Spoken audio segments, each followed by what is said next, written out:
మొన్నే ఇరిగేషన్ కోసం వచ్చాను.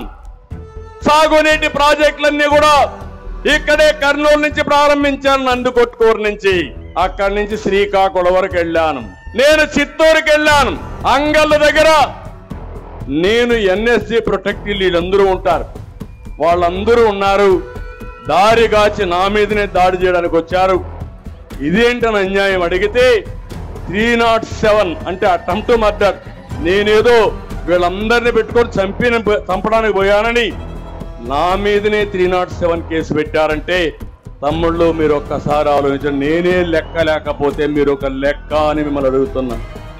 ఒక మదమెక్కిన వ్యక్తి అహంభావంతో ఇంకా దిక్కు తెలియకుండా అధికారం వచ్చిందని అసలే కోతి, ఆ పైన కళ్ళు తాగింది, ఆ పైన ముళ్ళు కొట్టింది.